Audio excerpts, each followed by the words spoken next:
Comienza hablando Matías Perfetti de la editorial Santa María. Bueno, muy buenas tardes a todos. Como me presentó el padre, mi nombre es Matías Perfetti. Estoy en representación de la editorial Santa María. Bueno, escribí acá algo para dar inicio a esta charla, así que me voy a tomar la delicadeza de leerles. Es un honor para mí estar acá en la Fundación Santa Ana, rodeado de todos ustedes. Quiero agradecer especialmente al padre Cristian Viña, autor de este libro. Ya es el quinto libro que hacemos juntos, así que para nosotros es un gran honor.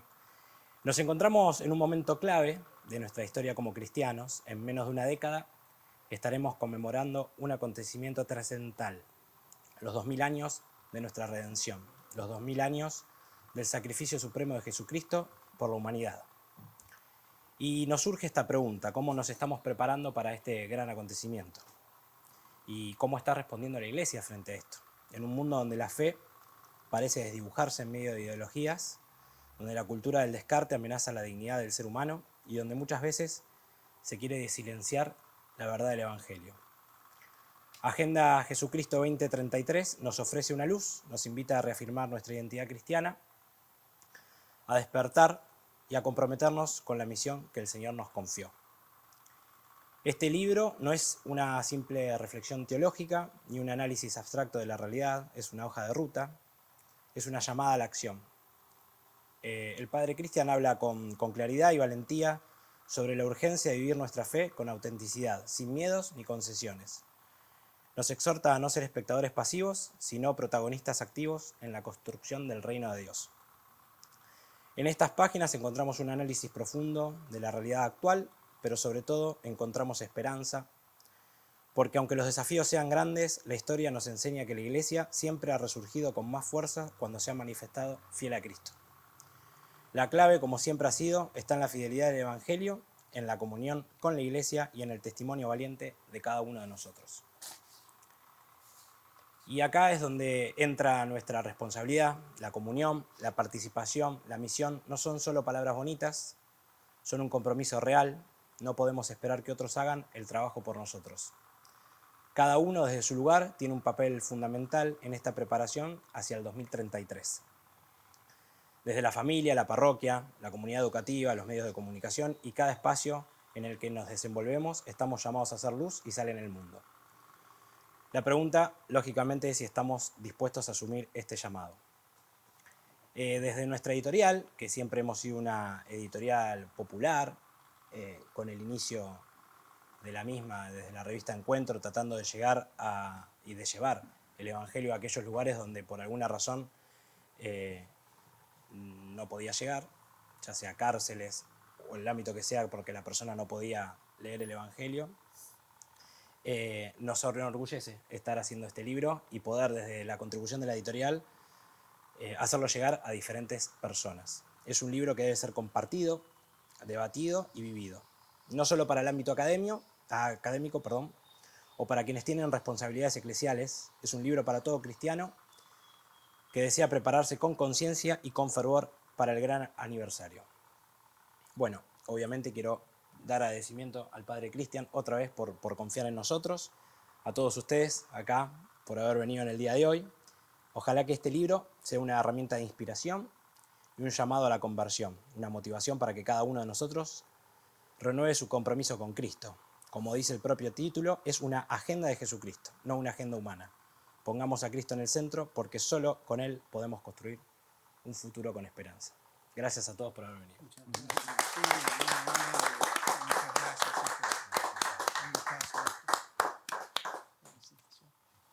Bueno, ahora va a hablar el dueño de casa, el profesor Claudio Macheregger de la Fundación Santa Ana, el anfitrión. Muy bien, eso sí.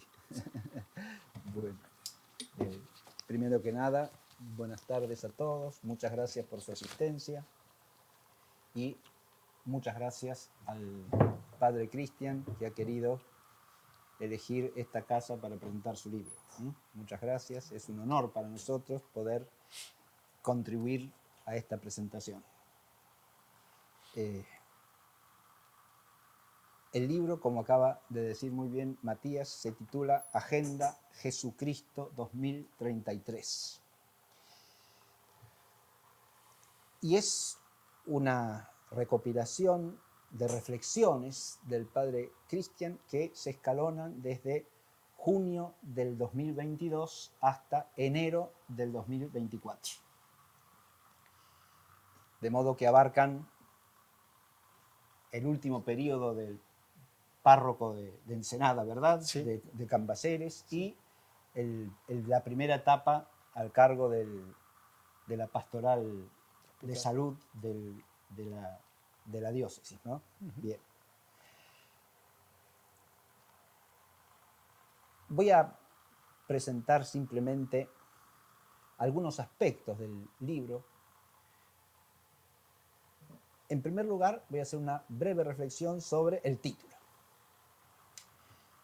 Luego voy a destacar algunas de las características centrales del libro y después voy a concentrarme en 3 expresiones que el padre cita reiteradamente a lo largo del libro y que me servirán para concluir la reflexión, que no pretende ser más que una invitación a la lectura del libro.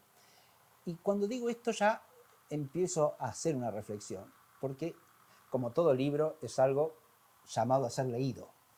Pero este libro no es solamente un libro de lectura. En cuanto uno empieza a leerlo, se da cuenta que está escrito para algo más que eso. Es un libro que, como muy bien dice en el prólogo que ha escrito el padre Bojorge, es un llamado de atención que hace el centinela, ¿sí? Es una voz que nos sacude y nos llama a ser fieles al Señor.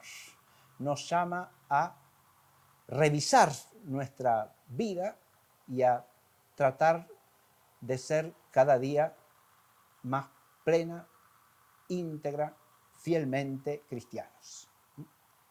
Y en este sentido, el libro no es solo para leer, como digo, es una lectura que nos introduce en un llamado y en un llamado a vivir plenamente la fe. El título es Agenda Jesucristo 2023. Y ya el título está implicando esto que acabo de decir. Porque recordemos que agenda, si nosotros decimos la palabra agenda en castellano corriente que usamos, pensamos en una especie de cuadernito donde anotamos cosas, ¿no? Fechas importantes, cosas que tenemos que hacer, compromisos, ¿verdad? Pero la palabra agenda es un término latino que no significa sino las cosas que hay que obrar, las cosas que están por ser obradas y que hay que obrar, ¿sí? Es lo que se llama en latín un gerundivo o gerundio, ¿sí? Sustantivado, agenda del verbo agere, y tiene ese doble matiz que acabo de señalar, de obligación y de futuro, ¿no? Es algo que nos aguarda exigiéndonos que lo hagamos, que lo obremos. Y claro, si la agenda está asociada con Jesucristo 2033, obviamente aparece ahí con claridad lo que ya apuntó Matías, ¿verdad? Es decir, el bimilenario de la obra redentora de nuestro Señor Jesucristo, que representa ese año 2033. Pero obviamente, agenda ahí no hace alusión a ninguna libreta de anotaciones, sino a cosas que hay que obrar, ¿no? A obras que hay que cumplir. Y esas obras están centradas en Jesucristo el Señor. Obviamente, si uno se pone ya, si uno piensa teológicamente, es claro que las obras nuestras ahora son no Jesucristo el mismo, por cierto, que en cuanto a Dios nos hace a nosotros y en cuanto al Redentor nos hace cristianos, ¿no? De modo tal, es nuestro creador y nuestro redentor. Nosotros somos su obra. La obra suya somos nosotros. Pero obra nuestra es dejarnos hacer por Él. Dejar que Él obre en nosotros. Esa sí es obra nuestra.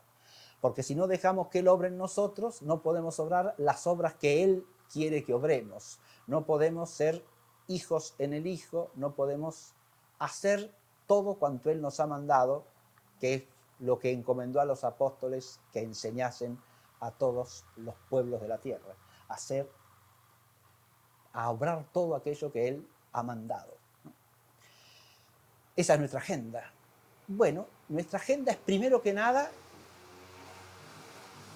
centrarnos en Él, tener nuestro pensamiento puesto en Él. La agenda es un recordatorio, ¿no? La agenda que usamos habitualmente sirve para que recordemos cosas.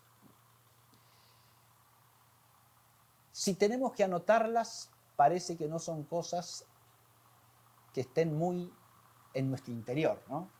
Porque si exigen que las anotemos es porque no están muy selladas en nuestro espíritu. A Jesucristo el Señor conviene que no lo agendemos en ese sentido, ¿no? Sino que nuestra memoria de Él es el centro de nuestra existencia si somos cristianos. Es el principio, es el medio y es el fin. A lo largo de toda la obra, el Padre hace hincapié en su celebración cotidiana de la Santa Misa.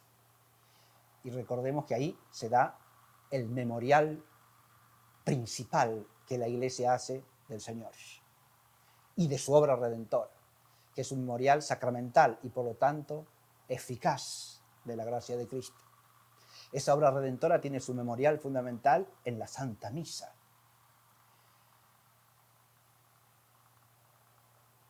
Y a ese respecto me place recordar una expresión de Monseñor Ruta, fundador de la Fundación Santa Ana, que en su oración del día anterior a la ordenación sacerdotal dice lo siguiente: que cada misa sea para mí como la primera misa y que toda mi vida sea una misa. Eso lo dice como sacerdote, por supuesto, y eso que dice como sacerdote, literalmente y en el mismo sentido lo puede aplicar el que sea sacerdote, como el Padre Cristian, ¿no? Pero nosotros como cristianos lo podemos aplicar a nuestra manera, que cada vez que asistimos a misa y que participamos de la celebración de la Santa Misa, sea como la primera misa a la que asistimos, a la que acudimos, de la que participamos, y que toda nuestra vida sea una misa, es decir, una participación en la ofrenda sacrificial de Cristo para gloria del Padre en la comunión del Espíritu Santo. Si nos centramos en eso, toda la agenda se vertebra, creo yo, ¿no? Nuestra agenda, es decir, lo que tenemos que obrar, lo que tenemos que hacer, abarcando todas las actividades y tareas de nuestra vida, se ilumina a partir de allí y adquiere eje a partir de allí. De esa memoria de Jesucristo el Señor, que el Espíritu anota en el fondo de nuestro corazón, para que nuestra memoria esté plenamente centrada en Él y para que toda nuestra vida brote de esa memoria. Y a este respecto, el libro del Padre Viña, ahora retomo lo que dije de entrada, es un llamado de atención. Ahora ese llamado de atención lo podemos oír desde lo que acabo de decir.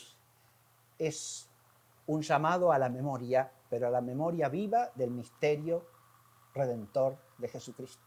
Cada una de las pequeñas semblanzas que hace el Padre en cada texto, porque es una colección de textos, es una floresta de textos, como decían los antiguos, ¿no? Es un jardín del cual uno puede escoger una cosa, otra cosa, ir de atrás para adelante. No es un libro que haya que leer de corrido necesariamente, porque uno puede ir hacia lo que está antes, lo que está después, volver, ¿eh? Porque cada pieza tiene unidad en sí misma, es una pequeña reflexión centrada en algún acontecimiento o en varios acontecimientos entrelazados por su tema, por su asunto, ¿no?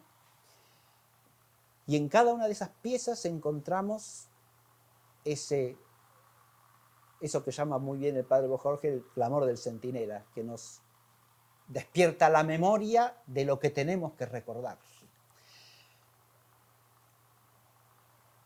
La memoria del cristiano es una memoria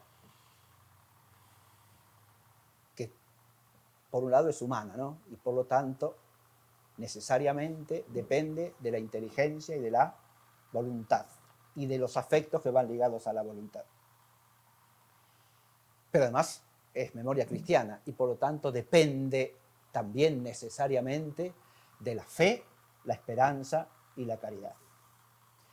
Y ahí tenemos la segunda cosa que atender. No me voy a extender en esto. Primero, no me voy a extender porque sería muy largo tratar esto pormenorizadamente. Y segundo, en atención a la canícula que estamos soportando en estos días en la ciudad de La Plata, ¿sí? Así que conviene más ser breve como patada de burro en esto, porque si no quedaremos un poco descolocados. Bien. Digo fe, esperanza y caridad. ¿Por qué? Pero retrocedo un poquito antes. Sí voy a hacer una pequeña reflexión sobre lo que dije. Humanamente, nuestra memoria depende de la inteligencia y de la voluntad. De hecho, la memoria espiritual no es otra cosa que la propia inteligencia en cuanto retiene lo que ha entendido. Y por eso nuestra memoria se estructura según lo que entendemos de la realidad. Es lo primero que sella la memoria, lo que nosotros captamos de las cosas reales y el orden que le damos a las cosas según cómo las captamos. La memoria nuestra siempre tiene un orden, la memoria humana. Hay cosas de las que nos acordamos más y otras de las que nos acordamos menos. Realidades que atendemos más y otras que atendemos menos. Pero esa atención primaria empieza ¿por dónde? Por la inteligencia. Depende de que la inteligencia capte lo que la realidad es. Si la inteligencia empieza por cerrarse a la realidad, por ser indócil a la verdad, entonces ya nuestra memoria se desorganiza. Si la inteligencia está abierta a lo que las cosas son y se deja iluminar por la jerarquía del ser de las cosas, la memoria se empieza a ordenar. Y entonces no está centrada en las cosas menos importantes, sino en las más importantes, en las que son más importantes porque ellas mismas son superiores. No porque nosotros les atribuyamos más importancia. Porque adviértase que la importancia de las cosas no depende de lo que nosotros las atendamos o de la importancia que les confiramos, sino de lo que son, ¿sí? Y por eso, si Dios no está en el primer lugar de nuestra memoria está desordenada. Y si nuestra inteligencia no capta el ser de Dios como lo más grande, lo supremo, lo que está por encima de todos, la memoria queda desordenada. ¿Está claro? Si nuestra memoria no capta la dependencia que todas las cosas y nosotros como criaturas tenemos de Dios y no advierte esa dependencia radical, nuestra memoria se desordena, ¿sí? No prestamos atención a lo que tenemos que prestarle atención ordenadamente. Si no entendemos la diferencia entre lo eterno y lo temporal, entre lo espiritual y lo material, entre lo que es natural y lo que es sobrenatural, y no captamos la jerarquía de cada una de esos órdenes que acabo de nombrar, nuestra memoria se desordena. Se centra en lo inferior en lugar de centrarse en lo superior, porque nos parece más lo inferior que lo superior. Pero además de la verdad, la memoria depende de lo otro, que es el objeto de la voluntad. Porque es cierto que depende de la inteligencia, primero que nada. Pero que la voluntad y los afectos tienen importancia para la memoria, ¿quién podrá dudarlo por la experiencia? Cuanto mayor es el afecto que tenemos por algo, más presente lo tenemos en la memoria, ¿o no? Y ciertamente que sí. Más fácilmente acude a nuestra mente, más atención le prestamos porque lo estimamos más, porque lo queremos más. Y entonces nos mueve más. Porque estimamos ese bien por encima de otros bienes. Y acá de nuevo, así como hay una jerarquía de verdades que la memoria tiene que respetar, hay una jerarquía de bienes que la voluntad tiene que respetar con el orden del amor, ¿sí? Amando más al bien superior que al bien inferior. ¿Qué tiene que ver esto con el libro de Padre Viña? Muchísimo, porque encontrarán en todo el libro, a lo largo de todas estas reflexiones vivas, vitales, llenas de experiencia que el Padre nos ofrece, el subrayar ese orden de la atención que tenemos que prestar a las cosas, ¿no? De cómo el cristiano, si vive cristianamente, tiene su mente y su corazón puesto en las cosas de arriba, en las cosas del cielo, en la vida perdurable.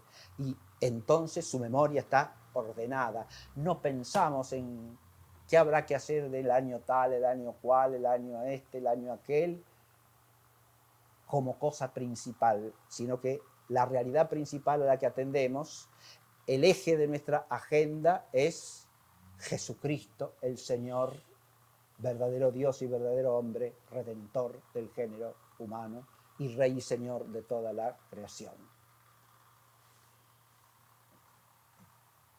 Desde el orden de la verdad y desde el orden del amor se ordena toda nuestra existencia. Pero, como el orden natural está sujeto al sobrenatural y existe para él, ahora decimos que la memoria del cristiano depende de la fe, de la esperanza y de la caridad. Y eso es nada más que una manera de entrar en este libro y de tratar de ubicarse como una especie de,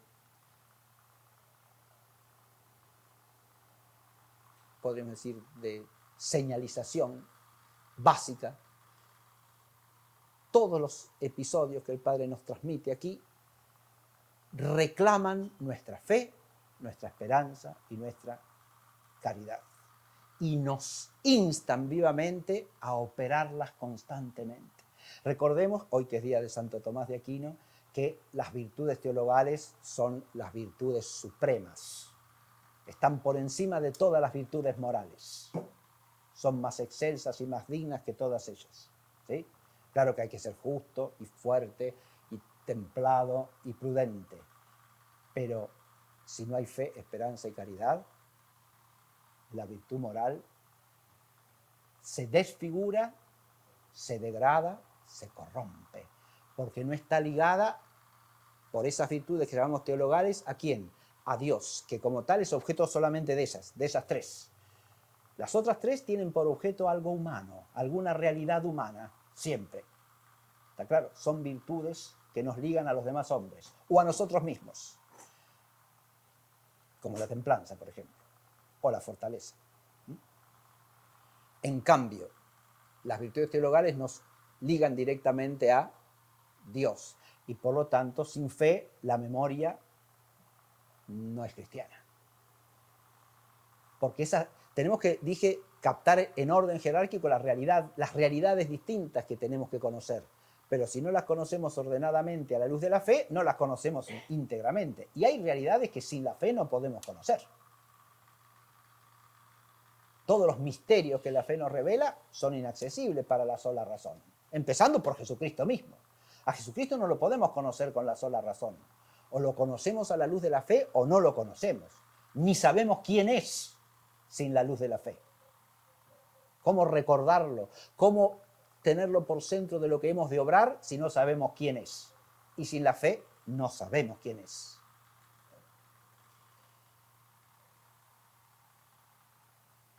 La fe en los textos del Padre Viña es una fe operante por la caridad y es por lo tanto también una fe tensa en la esperanza. No es una fe separada de las otras dos virtudes, es una fe activa y por lo tanto ligada a las virtudes teologales propias de la voluntad, que son la esperanza y la caridad. Esto no es más que una guía general para introducirse en el texto, ¿sí? Si ustedes, lo que yo hago es nada más que darles algunas líneas para que vayan a la lectura y puedan sacar fruto de esa lectura.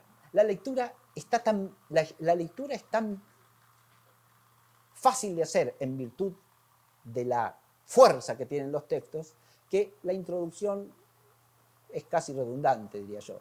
Pero lo que hago es simplemente dar unos apuntes como para ubicarse desde la perspectiva teológica, ¿no?, en el contenido del libro.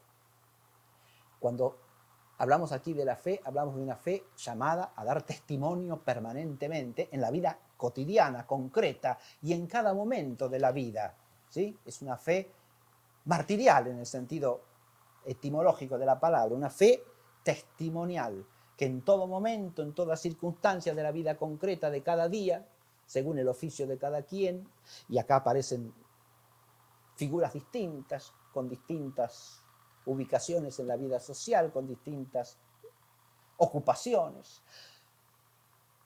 Cada uno es presentado como capaz de dar testimonio de Cristo. El fiel está llamado a eso, a creer íntegra y sinceramente y fielmente, y por lo tanto a ser un testigo fiel del Señor, que es el testigo fiel con mayúscula, como lo llama la propia Escritura, ¿sí? El testigo fiel del Padre, ¿no? Y por lo tanto de la Trinidad Santísima en el tiempo de la historia. Y nosotros somos testigos fieles si lo seguimos a Él, si nos unimos a Él, pero no podemos unirnos a Él sin empezar por la fe y por dar testimonio de la fe, y no una fe diluida, no una fe adocenada, no una fe mucho menos corrompida por las ideologías del mundo, sino una fe íntegra, pura y sencilla. La sencillez es una característica de la escritura del Padre Viña, y es una característica sublime, diría yo, porque la sencillez es el signo de la verdad elevada. La sencillez es el signo de lo que no pasa, ¿sí? Cuanto más elevado es un ser, decimos en metafísica, más simple es. La composición metafísica es un signo de creaturidad y de dependencia, de secundariedad. Dios es el ser simplicísimo. Las cosas son cuanto más compuestas son, inferiores son, ¿sí? Más inferiores. Cuanto más compuestas son. La simplicidad, insisto, es el sello de la sublimidad. A veces nos gusta complicarnos innecesariamente a nosotros mismos. A veces somos enroscados porque la simplicidad exige esfuerzos y respuestas sin ambajes, ¿no? Mientras que la complicación puede ser un recurso para esconderse o para escapar el bulto, ¿no? Esconderse de alguna manera, rehuir las responsabilidades, buscar cierta comodidad. Y eso nos pasa muchas veces, y cualquiera por experiencia puede decir que eso pasa, ¿no? Es así. El Padre en eso nos da un testimonio de noble, vigorosa simplicidad, y con sus textos nos insta a eso. Una fe íntegra es una fe vivida con sencillez. Y por eso exalta al Padre muy evangélicamente la fe de los sencillos, la fe de los niños. A esto voy a volver al final, ¿no? La infancia espiritual recorre el libro, aparece más de una vez en el libro, y la menciona Santa Teresa del Niño Jesús también. La auténtica infancia, no el infantilismo, como dice el Padre en uno de los textos, sino la auténtica infancia espiritual. En este libro el Padre también nos regala esos juegos de palabras paradójicos que son tan sacudidores también, y que son un clamor del centinela, ¿verdad? Como ese que acabo de mencionar de la infancia, pero no infantilismo, ¿no?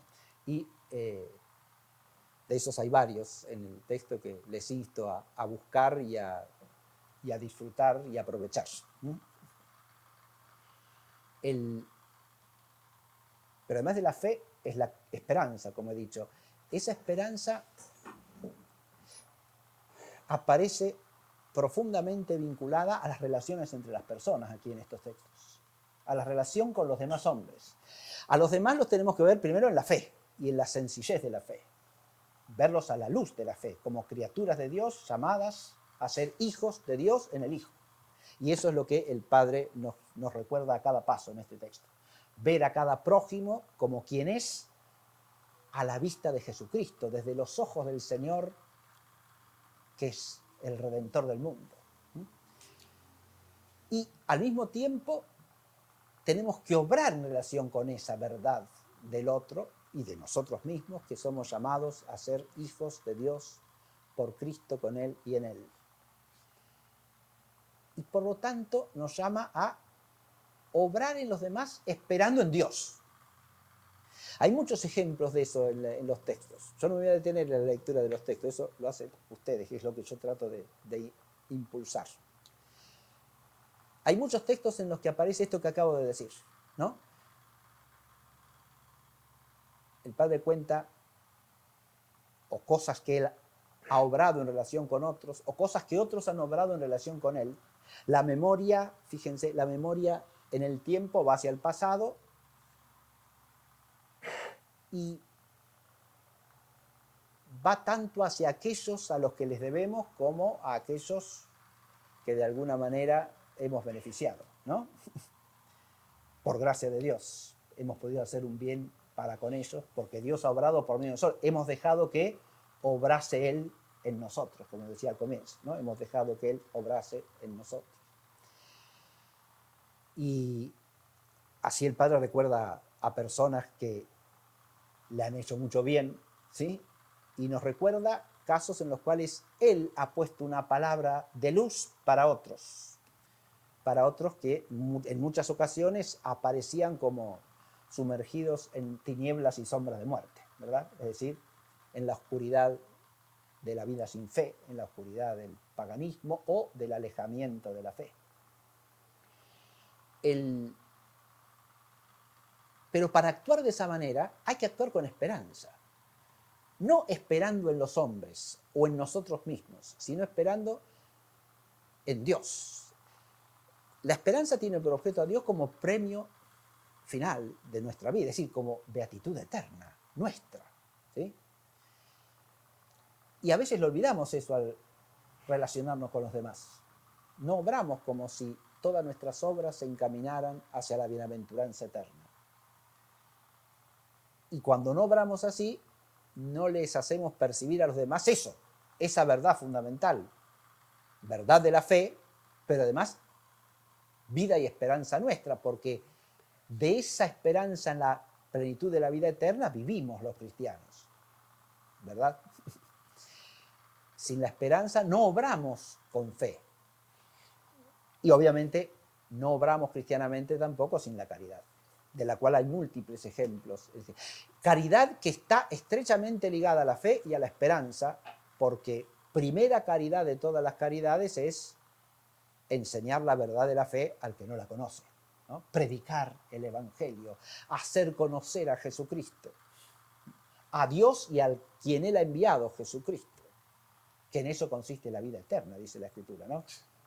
Que conozcamos a Dios y a aquel a quien Él ha enviado, Jesucristo.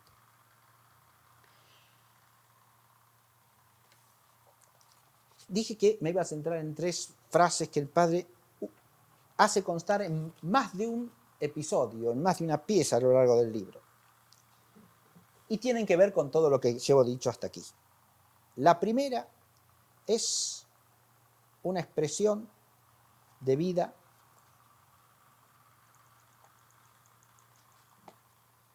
a la Santa Madre Maravillas de Jesús. Tiene que ver también con el título del libro. ¿Qué es eso que hemos de obrar? ¿Cuál es nuestra agenda si nuestra agenda está centrada en Jesucristo y en su obra redentora? Hacer lo que Dios quiera, como Dios quiera, cuando Dios quiera. Lo que Dios quiera, como Dios quiera, cuando Dios quiera. eso se dice fácil, ¿no? Y tenemos que procurar ser suficientemente sencillos en nuestro corazón para vivirlo fácilmente. Pero ahí ya no es tan fácil, ¿no? Ciertamente, hacer lo que Dios quiera, como Dios quiera y cuando Dios quiera. Y no dejarnos aplastar por la conciencia de nuestras infidelidades pasadas, ¿no? Porque en la gracia de Dios, y de eso hay múltiples testimonios aquí, ¿no? En todos los textos del Padre, nuestra fe es una fe en Cristo Redentor, mediador de la gracia, mediador de la salvación. Cuando nosotros pensamos en esto, obrar lo que Dios quiera, como Dios quiera, cuando Dios quiera, podemos vernos abrumados, por lo menos algunos, y yo me incluyo, por nuestra pequeñez y miseria en el cumplimiento de eso, ¿no? Pero si somos cristianos, esa conciencia de nuestra propia falta no puede ni acobardarnos, ni aplastarnos, ni desesperanzarnos, sino al contrario, porque lo que eso significa es que, conscientes de eso, tenemos que poner todo nuestro corazón, toda nuestra expectativa, toda nuestra esperanza en el auxilio de Dios por Cristo, con Él y en Él. Aferrarnos más íntimamente a Él y repetir siempre esto en el fondo de nuestro corazón, ¿no? Hacer lo que Dios quiera, como Dios quiera y cuando Dios quiera. La otra sentencia que recurre en más de un episodio, la cita más de una vez el Padre, tiene que ver con el orden jerárquico de la memoria del que he hablado. Elegiste la mejor parte que no te será quitada. Lucas 10:42. Son las palabras que el Señor le dirige a María, la hermana de Lázaro y de Marta, ¿verdad? Has elegido la mejor parte que no te será quitada. Ese elegir ya nos lleva directamente al orden del amor, ¿no? A la caridad, que es la que rige últimamente toda nuestra memoria. Porque más atendemos a una cosa cuanto más la amamos. Más nos importa cuanto más la amamos. Y por lo tanto, si nos importa y la atendemos, la recordamos, ¿no? No necesitamos escribirla en ninguna agenda, ¿no? La tenemos, como dicen ya los profetas, la ley no será una ley escrita por fuera, sino que estará sellada en nuestros corazones cuando venga el Espíritu de Dios. Estará sellada en nuestros corazones. Y si está sellada en nuestros corazones es porque ese amor nos mueve siempre a elegir la mejor parte, la que no nos será quitada. Elegir estar siempre a los pies del Señor, oyendo su palabra y dejándonos iluminar, formar, transformar, resucitar por ella. Y por último, la última frase, que también está citada al comienzo del libro, al final del libro, es el texto de la primera de los Corintios 2:9, que tiene que ver directamente con la esperanza.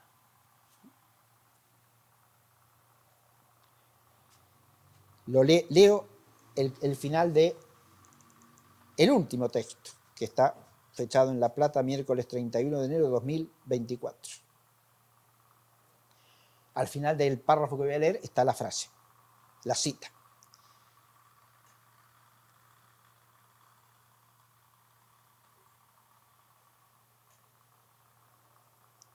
Quiera el Señor que nuestro pequeño Juan conserve lo más que pueda la inocencia de estas horas y que nosotros, tan frecuentemente dispuestos a una fe intimista, rayana en ocasiones hasta en lo vergonzante, tengamos la decisión de nuestro pequeñísimo protagonista a la hora de anunciar al Rey de Reyes y Señor de Señores, Apocalipsis 19:16, y a dar testimonio de quien no vale la pena, vale la vida.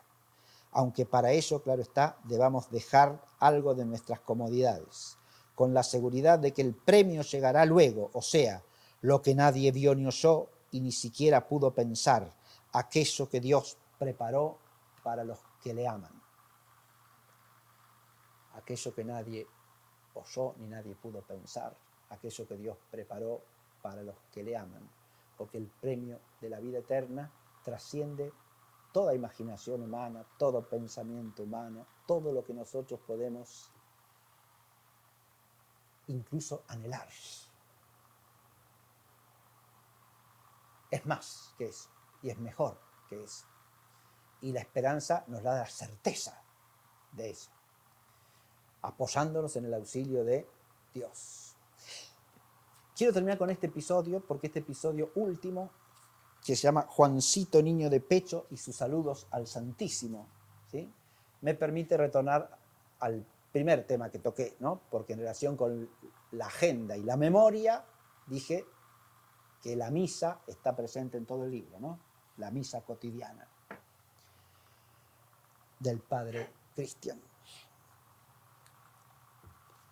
De este texto sí voy a leer y lo voy a comentar brevemente. Porque al final, en el párrafo que leí, hacía alusión a nosotros tan frecuentemente dispuestos a una fe intimista, rayar en ocasiones hasta en lo vergonzante, tengamos la decisión de nuestro pequeñísimo protagonista a la hora de anunciar al Rey de Reyes y Señor de Señores. ¿A qué anuncio se refiere eso? Ahora lo leo. He dicho varias veces que no me molestan ni de lejos los ruidos de los pequeños en misa. Es natural que aún sin ser plenamente conscientes en razón de su edad, hablen, quieran jugar y hasta suelten algún llanto. Por lo demás, confío en la prudencia de los padres para el momento en que las lágrimas lleguen acompañadas de gritos y por lo tanto se imponga su retiro por algún momento del templo. Siempre fui enfático, no me molestan los sonidos de los niños, sino los celulares, el cuchicheo y hasta cierto afán de chismerío de algunos grandes. Acaba de ocurrirme hace unos días. Estaba ayudando a un querido hermano sacerdote, a quien durante el verano se le multiplican los fieles y las demandas de sacramentos, y me tocó celebrar la Santa Misa en un templo colmado. Comunidad bien formada, luego del Santo Rosario previo a la Eucaristía, el silencio se prolongó de modo admirable, y la celebración contó así con un digno marco de respeto y ambiente orante. Al llegar a la consagración, momento culminante del santo sacrificio, y en el que el demonio nos tienta con frecuencia a los sacerdotes para que nos distraigamos, nos equivoquemos y no se haga presente sacramentalmente el Señor, las campanillas indicaron una vez más la solemnidad del instante. Un silencio sólido envolvía la parroquia, hasta se hubiera podido oír la caída de un alfiler al piso. De rodillas ante su divina majestad, nuevamente esos hermanos comprometidos daban testimonio de su fe sin dobleces, y en la elevación del cuerpo del Señor, con semejante adoración del misterio, se escuchó un estruendoso hola de un niño desde la entrada de la iglesia. Por supuesto, me emocioné aún más de lo que estaba, y al elevar la sangre del Señor le agradecí por semejante regalo. Como dice el Salmo, con la alabanza de los niños y de los más pequeños erigiste una fortaleza contra tus adversarios para reprimir al enemigo y al rebelde. Detengo allí la lectura y ustedes la terminan. Este texto hermoso, ¿no?, a mí personalmente me ha resultado especialmente sacudidor y clamoroso, es decir, resonante en mi interior, con voz potente, porque esa simplicidad maravillosa del hola del niño, recibido como salutación al Señor que se hace presente en el Santísimo, nos pone ante nuestra propia realidad, ¿no?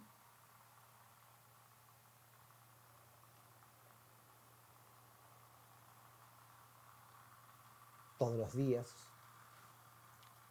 Procuramos homenajear al Señor que está presente en el Santísimo y nos arrodillamos delante de Él y rezamos delante de Él.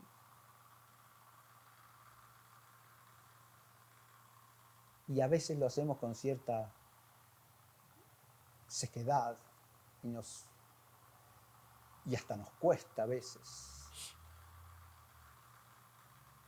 Qué hermoso sería que cada día surgiera, al tiempo que nos estamos arrodillando ante el Señor, desde la más profunda intimidad de nuestro corazón, de niños, ante Jesucristo presente, un hola dichoso, feliz, clamoroso, ¿no?, que nos pusiera realmente en su presencia. Termino con esta reflexión, nada más, porque es un ejemplo del tipo de efecto que la lectura de este libro está llamado a suscitar, ¿sí? Y por eso hay que darle muchas gracias al Padre Cristian por habernos regalado una obra como esta. Muchas gracias a ustedes por la atención y la paciencia, y los dejo con el Padre. Oh, muchas gracias, Claudio, muchas gracias. Muy amable, me hiciste emocionar, muy bien. Muchas gracias. Hace un tiempo, yo tenía pocos meses de ordenado sacerdote, me llamaron para una casa allá en donde yo estaba en la villa, para un moribundo, para que fuera a atender un moribundo. Llegué y en la puerta me atendió un primer piquete. La esposa, los hijos, algunos familiares. Padre, ni se le ocurra decirle a mi marido que mi marido se está muriendo, no sabe nada de lo que tiene. No, quédese tranquila, señora. Vamos a ver cómo lo hacemos, quédese tranquila, uno es sacerdote, sabe cómo enfrentar este tipo de cosas. Avanzo unos metros en el patiecito ahí, segundo piquete. Otro familiar, padre, no se le ocurra decirle que no sabe nada, él está pensando, no, quédese tranquilo, no hay problema, no. Dios nos asiste, está todo bien. Unos pasos más, tercer piquete, ya casi en la puerta del dormitorio del Cholo. Padre mío, mire que se va a asustar, no, quédese tranquilo, no sea problema, no va a pasar nada, va a salir todo muy bien. Abro la puerta, me quedo a solas con el Cholo y me dice, padre, ya sé, no me diga nada. Lo agarraron 3 piquetes, ¿no? Sí, mi esposa, mis hijos, mis cuñadas, que no me diga nada, que yo me estoy muriendo. Yo sé lo que tengo, padre, sé que me quedan horas o días. Padre, hábleme y prepáreme para el cielo. Bueno, obviamente, se confesó, recibió los sacramentos, la indulgencia plenaria en artículo mortis, que tenemos los sacerdotes en esa situación, con la bendición apostólica, que remite penas temporales, o sea, pase directo al cielo, sin purgatorio. Y fue un momento extraordinario de mi sacerdocio, como lo es, se lo agradezco a Claudio enormemente que lo haya recordado, como lo es cada misa. Y esta misa de la que hace referencia, que me tocó ahí en Mar del Plata, de este chiquito Juan, un chiquito en brazo de papá que le dice hola al Señor en la Eucaristía. Después cuando salí a saludar, el papá me dice, padre, Dios, Sirio, estoy al tanto de todo. Te felicito, tenés un pichón de Cristo Rey. Y son esos regalos que el Señor nos hace a los sacerdotes todo el tiempo. A mí me gusta repetir de los tiempos de seminario que Dios es un permanente DS, déjate sorprender, porque todo el tiempo nos está sorprendiendo con regalos que Él nos hace, en el caso nuestro con personas de carne y hueso que ponen en nuestro camino todo el tiempo, para que les hablemos de Cristo, les anunciemos a Jesucristo y les mostremos la esperanza que no defrauda, que es el cielo. Nosotros no estamos para combatir el cambio climático, ni para salvar las ballenas, ni para hacer una ONG más. Estamos para hablar de la realidad definitiva, de lo que no se termina, de eso que ni el ojo vio, ni el oído oyó, y sabiendo que estamos de paso en esta tierra. Esta mañana me ocurrió ahí en el hospital, con una médica que es medio atea, medio rebelde, ahí está, ahí, qué sé yo. Entonces agarro yo de entrada y le dije, mire, ¿sabe lo que decía Santa Teresa de Jesús? Que la vida es una mala noche en una mala posada. quedó mirando. Ay, padre, ¿por qué dice eso? Le digo, mire, ¿usted durmió bien anoche? Capaz que no durmió bien por el calor, los mosquitos. Bueno, puede pasar cuando se va de viaje, no consiguió té, no consiguió... termina durmiendo en cualquier tapera, que las cucarachas lo llevan en anda, que se muere de calor, que hay bichos. Bueno, eso es la vida. Pero la verdadera vida es la que viene, la que se... Y uno nota... Ay, padre, bueno, me deja pensando, padre. Bueno, gloria a Dios, la idea es esa, que pensemos en un mundo que se niega a pensar y que por eso no tiene fe, porque se niega a pensar. Vale decirlo hoy en el día de Santo Tomás de Aquino. Yo pensaba, Santo Tomás de Aquino no tiene aire acondicionado, ni máquina de escribir, ni luz eléctrica, y escribió la Suma Teológica entre tanta obra monumental. Y vivió 49 años nomás. O sea, no se pasaba la vida diciendo qué calor, o qué frío, o que hay que ver la humedad, no. Producía para el Señor. Y de eso se trata. La obra es una recopilación de textos que voy escribiendo casi semanalmente, a veces depende, 2 o 3 por semana. Y está tomado todo el tiempo de la realidad, porque voy caminando por la calle con la sotana. La primera vez que dice, padre, ¿no tiene calor con la sotana? Sí, le digo, pero más calor hace en el infierno, pero no se lo recomiendo, hijo. Les preocupa el calor. Bueno, le digo, aparte déjeme hacer un poco de penitencia, le digo, es también mi forma de transpirar, bueno, forma de ofrecer en reparación por mis pecados y por aquellos que ofenden al Señor. Todo el tiempo me encuentro por ahí a la mañana, los domingos, cuando salgo muy temprano para ir a hacer la misa a las Carmelitas o al Hogar Marín, me encuentro con chicos que vuelven de los boliches totalmente dado vueltas, tomados, drogados, y que ven un cura y algunos se ponen a llorar y algunos... Sí, está el que te insulta, pero el que te dice violín, pedófilo, pero por uno que te insulta, 9 te piden auxilio. 9 piden consejo. Lo cuento ahí en uno de los relatos. Estaba yendo, volvía a 7 de la mañana, un chico totalmente tomado, y me dice, padre, qué lindo es ver un sacerdote hasta ahora, qué lindo ver a un sacerdote. Cierro los ojos y le veo la mirada y digo, bueno, de la boca de los niños de pecho. Ese chico, evidentemente, por su condición, era casi como un niño de pecho que te estaba diciendo la verdad, ¿no? Qué lindo es ver sacerdotes. Qué lindo es que nos vean como sacerdotes, con sotana. Qué lindo. Yo no solo he visto la sotana para mí, la he visto para los demás fundamentalmente. Es mi acto de amor, es mi acto de caridad. No solo porque la iglesia me lo mande, me lo pide, como distintivo sacerdotal, que es una obligación de todos los sacerdotes que nos distingan, al menos como Cuellito. Es un acto de amor, es amoris officium. Pero el hábito no hace al monje. Dios sí hace al monje. El hábito hace al monje, nos protege, nos cuida, nos presenta en sociedad, evangeliza, habla de una realidad superior. Y por eso hay que llevarlo con honor. Y una forma de dar testimonio de Cristo es esa.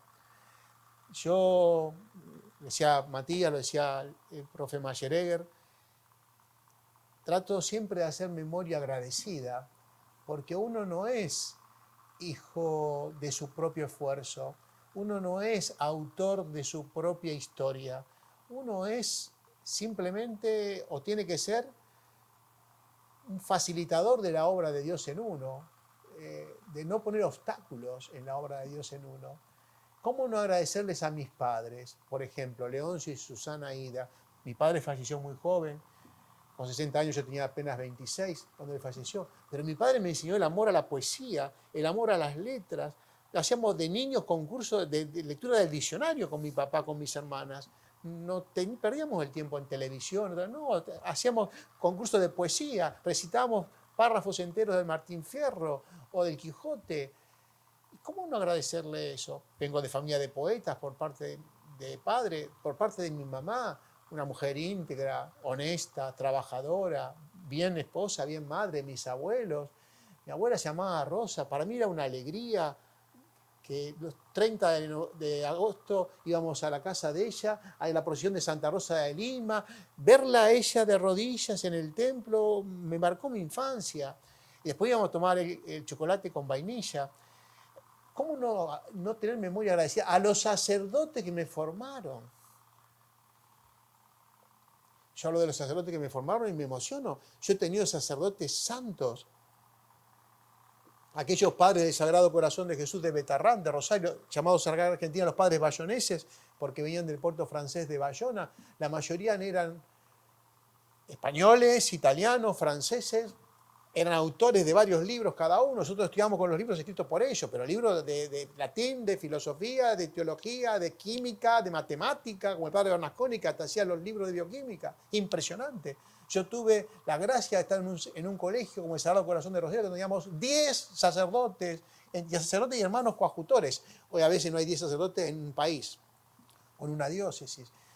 Y esa memoria agradecida y esos dones que el Señor humildemente nos ha dado para ponerlos en su servicio, nos tensan hacia el futuro, de mostrar la realidad que no se termina y que la iglesia es conducida por el Señor. Pase lo que pase, el Señor lleva a la iglesia. El Señor conduce a la iglesia. No hay que tener miedo, no hay que caer en la trampa de las noticias, de que esto que va a pasar, que aquí y allá. Y la nave va. La nave va. Cerremos los ojos. ¿A quién no le gusta contemplar en un atardecer frente al mar un barquito que va por ahí y va desafiando las olas? La nave va. Lo dijo el amado Benedicto XVI. Hace pocos días estuve rezando de su tumba en Vaticano. Parece que va a zozobrar, entra agua por todos lados, humanamente no hay solución, pensamos que en cualquier momento naufragamos, que nos hundimos, y la nave va. Y no la podemos destrozar nosotros porque no es nuestra. Somos pasajeros. Polizones a veces, pero somos pasajeros. Estamos en la barca, la nave va. La conduce el Señor. Sí, Agenda Jesucristo 2033 es un desafío concreto a la Agenda 2030. Anticristiana, antivida, antifamilia, lo que nos quiere imponer este globalismo masónico, ateo, anticristiano y por lo tanto antihumano. Y hay que insistir con esto, porque donde no hay lugar para Cristo, tampoco hay lugar para el hombre. Un humanismo sin Cristo es un falso humanismo. Un pretendido humanismo sin Cristo se vuelve contra el hombre mismo. Un humanismo solo pensado en base al consenso o a las legislaciones o a las votaciones o a lo que digan las Naciones Desunidas o el Foro Económico Mundial o los 4 o 5 oligarcas que manejan el mundo es falso, es mentiroso, es antinatural. Nuestra agenda es Jesucristo 2033. Por eso, en la tapa está Jesucristo en el centro como Rey de Reyes y Señor de Señores, y obviamente a su lado la Santísima Virgen. Es ella la que nos trae a Jesucristo. Están dos avocaciones muy queridas de la Virgen. La Virgen de Luján, nuestra Reina Madre y Señora de Argentina, de cuya llegada, de cuyo acontecimiento se van a cumplir 400 años ahora en 2030, y la Virgen de Guadalupe, de cuya aparición se van a cumplir 500 años en 2031. Por eso, 2030 Luján, 2031 Guadalupe, abren las puertas a Jesucristo, Redentor del mundo, 2033. Y esa es la agenda, ese es el centro que nosotros debemos tener frente a toda esta agenda que busca liquidarnos. Gracias a Dios, esto del globalismo, del wokismo y sus hijuelas, la ideología de género, la destrucción de la familia, se va resquebrajando, lo vamos viendo. Porque es un ídolo con pies de barro. Todo vuelve a su cauce. La gente está harta de la imposición de las perversiones. La gente está asqueada de que le quieran vender que un chico porque se amputa parte de su cuerpo sano pasa a ser mujer. La gente está harta de que nos quieran vender que el matrimonio y la familia son algo del pasado. La gente, especialmente los jóvenes, quieren apostar a Jesucristo, lo vemos todo el tiempo, teniendo grandes ideales, teniendo pasión por el Señor. Pasión que los lleva a un chico, a una chica, a elegir el matrimonio y la familia o elegirlo al Señor en el sacerdocio y en la vida religiosa. 666 es el número del demonio. Bueno, nosotros tenemos el 333, tres amores, Dios Padre, Dios Hijo, Dios Espíritu Santo. Tres caminos, casarse y tener muchos hijos, ser cura o ser monja. Tres enemigos, el mundo, el demonio y la carne. Al 333 para dar la batalla por Jesucristo. Ahora que Argentina está viviendo un infierno demográfico, más que invierno, infierno demográfico. Han nacido apenas 460.000 niños en 2023, en la menor cifra en los últimos 50 años. Vamos camino, ya lo estamos viendo acá en La Plata, y ya va a pasar dramáticamente, ya se están cerrando jardines de infantes, se van a cerrar colegios primarios, se van a cerrar maternidades, me decían en el hospital, porque ya la estructura no está, no soporta tan pocas personas.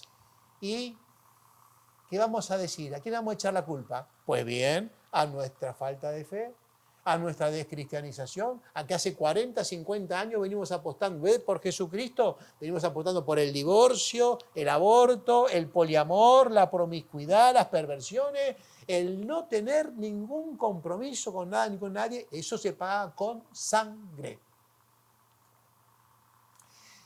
Pero nosotros apostamos a la sangre que nos libera y a la sangre que nos redime y a la sangre que nos salva, que es la de Jesucristo. Pero eso sí, tenemos que hablar de estos temas.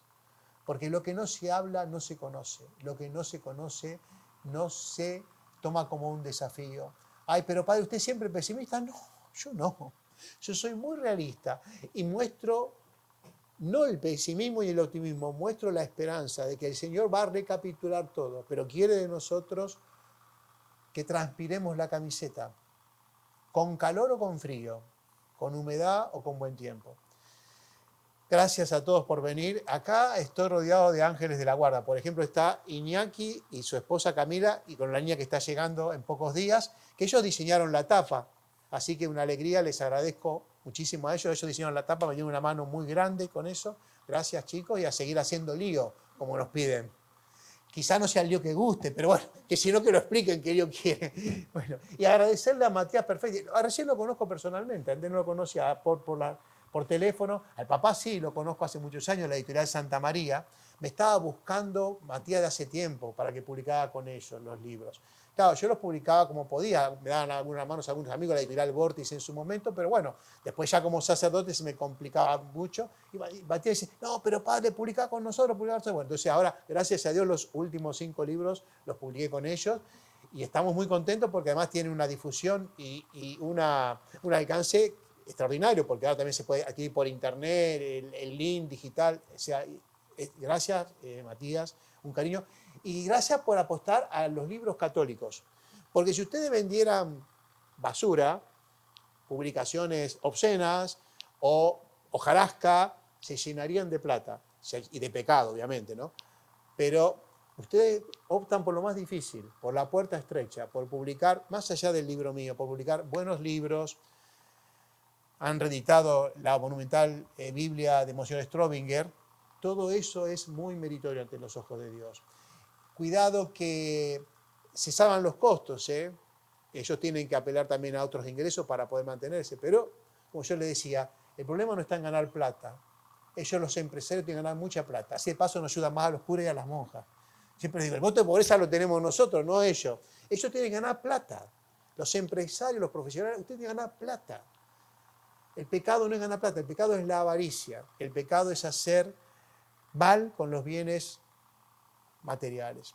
Así que gracias, Matías, a seguir adelante, a seguir haciendo lío y publicando buenas cosas. Y al querido profesor Claudio Mallerey, a quien conozco hace tantos años, la gratitud por recibirnos nuevamente acá en la Fundación Santana, en lo que fue a la casa de Monseñor Juan Carlos Ruta, un teólogo enorme que ha dado nuestra iglesia platense y cuyos libros son siempre inspiradores, como esto que acaba de recordar Claudio de la misa. La misa. Lo que es la misa. No se dan una idea lo que es la misa. Ni los curas a veces nos damos una idea de lo que es la misa. Nos desborda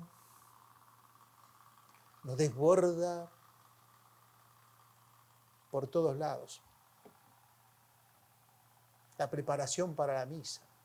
Yo por eso prohíbo que me molesten 10 minutos, 15 minutos antes. Nadie entra.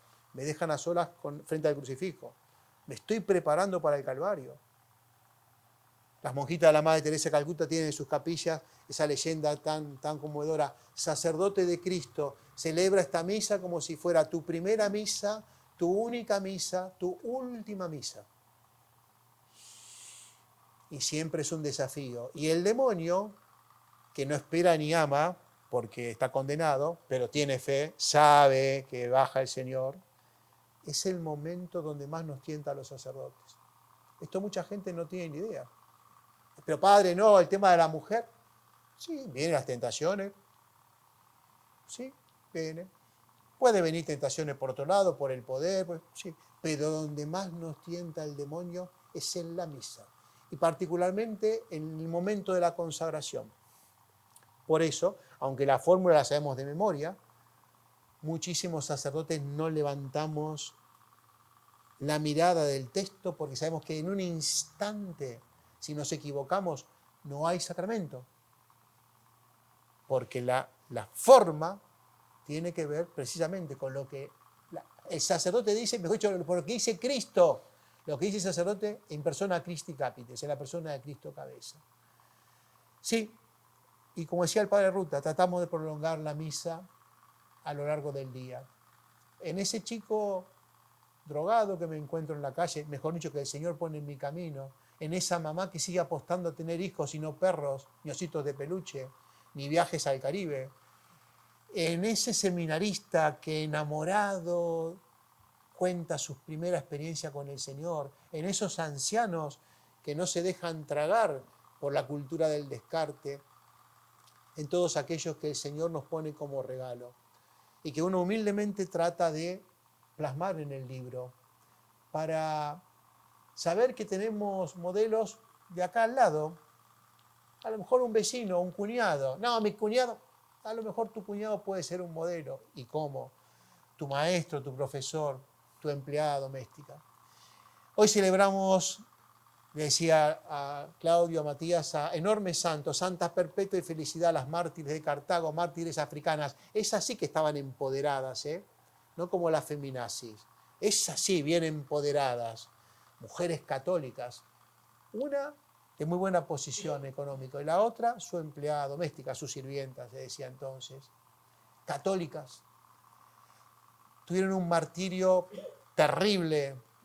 Las remataron y ellas felices de morir por Cristo. De hecho están en el canon romano, la plegaria 1, perpetua y felicidad, todo el tiempo la nombramos. El enorme santo Tomás de Aquino, hace 800 años, nos enseñó que la fe y la razón no solo que no son incompatibles, son las dos alas, como recuerda San Juan Pablo II en Fides Horacio, son las dos alas con las que el alma humana se eleva a la contemplación de la verdad, para no caer ni en el fideísmo, en el que caen los protestantes, por ejemplo, ni en el racionalismo, en el que cae, o supuestamente cae, parte de este mundo incrédulo. Porque todo eso lleva inevitablemente a la falta de fe. Y también celebramos hoy, 7 de marzo, a la enorme María Antonia de San José, Santa María Antonia de San José de la Paz y Figueroa, mamá Antula, una mujer que no buscó competir con los hombres, que no buscó empoderarse para aniquilar al macho, como dicen ahora, que al contrario, cuando los hombres los expulsaron, cuando los expulsaron los jesuitas, ella, una santiagueña consagrada, tomó a su cargo la predicación de los ejercicios espirituales. Y se vino caminando desde Santiago del Estero, caminando, desafiando malones, indios salvajes, fieras, calores, fríos, bichos, alimañas, con la cruz y descalza. Qué testimonio. Y cuando llegó a Buenos Aires la agarraron a pedradas, porque pensaban que era una bruja. ¿Sí? Es la santidad que tenemos y la que tenemos que hablar, porque si no pareciera que la mugre nos desborda. Y la mugre nunca va a desbordar al que es de por sí desborde de luz, eterno, que es Jesucristo. Bueno, compren el libro, de paso ayudan a la editorial. Y como dice el profe Claudio, léanlo. Ese le digo, dice, si no te puedes dormir, bueno, léete el relato, a lo mejor te dormís seguro. Voy a seguir escribiendo, Matías, así que avise. Ya estoy escribiendo el libro número 14. Todavía no tengo el título. Aquí si se le ocurre algún título me lo mandan. Tiene el número 14. Suena feo porque dice que en la quiniela el 14 es del borracho, pero no importa. Lo identifico como 14 porque... Y les pido que sigan rezando por nosotros los sacerdotes y por las vocaciones sacerdotales. Hay una triste noticia. Este año en La Plata no entra ni un solo seminarista. Ni un solo seminarista. O sea, vamos camino en un mediano y corto y ni hablar a largo plazo a una sequía grande de sacerdotes. Si hoy cuesta conseguir sacerdotes, si seguimos en esta pendiente hacia abajo, la cosa se va a complicar y mucho. ¿Pero por qué? Porque es una sociedad descristianizada. De las buenas ovejas, dice San Agustín, salen los buenos pastores. Y los buenos pastores, a su vez, son padres de buenas ovejas. Que la Virgen Santísima nos colme a todos de sabiduría y coraje para ser fieles hasta morir en la raya. Muchas gracias. Dios los guarde.